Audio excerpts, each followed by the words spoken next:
Halo teman-teman, apa kabar kalian hari ini? Kalau kamu sedang mendengarkan ini, mungkin kamu juga seorang single mom seperti aku. Atau mungkin kamu hanya ingin tahu bagaimana rasanya menjalani kehidupan sebagai ibu tunggal di Australia. Nah, percayalah, perjalanan ini tidak selalu mudah. Tapi aku belajar banyak hal yang bisa membantu kita bertahan tanpa merasa overwhelmed. Yuk, simak cerita saya yang aku pelajari selama menjadi single mom di sini. Pertama, atur waktu dengan bijak. Jujur saja, ini mungkin kedengarannya sederhana. Tapi percayalah, bagi seorang single mom seperti aku, ini adalah kunci untuk bertahan hidup tanpa merasa overwhelmed. Awalnya, aku sering merasa seperti sedang berlari di treadmill, terus bergerak, tapi tidak pernah sampai kemana-mana. Semua tanggung jawab ada di pundakku, mengurus anak-anak, menjaga rumah tetap berjalan, dan tentu saja mencari uang untuk memenuhi kebutuhan hidup. Menjadi single mom di Australia itu bukan perkara mudah. Biaya hidup di sini sangat tinggi, dan kadang-kadang rasanya seperti sedang berjuang melawan arus deras. Aku nggak punya pilihan lain selain bekerja keras. Bahkan, jika itu berarti harus mengambil banyak pekerjaan sekaligus demi memastikan anak-anakku bisa menjalani kehidupan normal seperti anak-anak lainnya. Aku mulai hari-hariku dengan bangun pagi-pagi sekali, bahkan sebelum matahari terbit. Anak-anak masih tidur saat aku menyelinap keluar rumah untuk pergi membersihkan beberapa rumah sebagai cleaner. Pekerjaan ini fleksibel, jadi aku bisa menyesuaikan jadwal sesuai kebutuhan anak-anak. Tapi jangan salah, pekerjaan ini nggak semudah kelihatannya. Kadang aku harus membersihkan rumah besar yang penuh debu, mencuci pakaian, atau bahkan merapikan taman belakang. Setiap kali aku merasa lelah, aku selalu ingat bahwa ini semua demi mereka, demi masa depan anak-anakku. Setelah pekerjaan cleaning selesai, biasanya aku langsung bergegas ke rumah orang lain untuk membantu masak.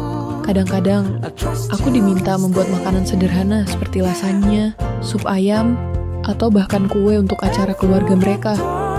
Ini nggak cuma membantu mereka, tapi juga memberi penghasilan tambahan buat aku. Meskipun aku bukan seorang koki profesional, aku selalu berusaha memberikan yang terbaik. Bahkan, ada satu keluarga yang bilang, masakanku adalah comfort food, favorit mereka. Rasanya senang banget mendengarnya, karena setidaknya aku tahu tuh usahaku dihargai. Tapi pekerjaan nggak berhenti sampai di situ. Siang atau sore, aku sering mengambil pekerjaan babysitting. Ada kalanya, aku harus bekerja sampai tengah malam, hanya untuk memastikan semua tagihan terbayar. Bayangkan, setelah seharian bekerja, aku masih harus pulang ke rumah dan memastikan anak-anak sudah makan, mandi, dan siap tidur. Kadang-kadang, ketika aku akhirnya bisa duduk sejenak, tubuhku rasanya sudah tak kuat lagi. Tapi aku selalu ingat alasan utamaku, anak-anakku. Mereka adalah motivasi terbesarku untuk terus maju. Bukan cuma itu, aku juga pernah mencoba pekerjaan konstruksi ringan, seperti mengecat dinding atau membersihkan lokasi proyek. Meskipun aku nggak punya keterampilan penuh di bidang ini, aku tetap melakukannya karena aku ingin anak-anakku memiliki kehidupan yang layak. Aku sadar, aku nggak bisa memberikan mereka segalanya. Tapi aku ingin mereka merasa bahagia dan tidak merasa kekurangan dibandingkan teman-teman mereka. Ada kalanya aku merasa lelah hingga hampir menyerah.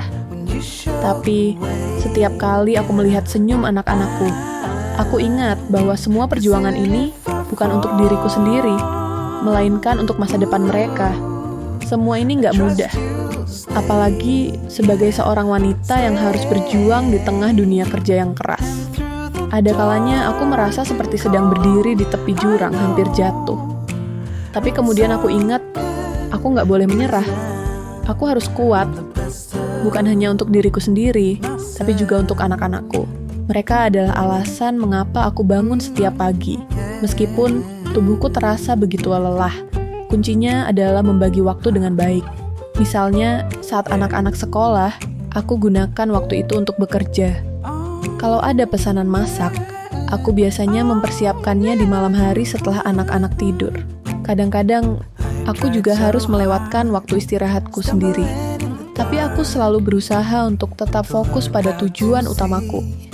memastikan anak-anakku bisa menjalani kehidupan yang bahagia dan penuh harapan. Jadi, jika kamu seorang single mom yang sedang berjuang di luar sana, ingatlah bahwa kamu nggak sendirian. Kita semua sedang berjuang dengan cara kita masing-masing. Yang penting adalah kita terus maju, meskipun langkah kita terasa lambat. Dan jangan lupa, sisihkan waktu untuk dirimu sendiri, ya. Kita nggak bisa terus-terusan berlari tanpa henti.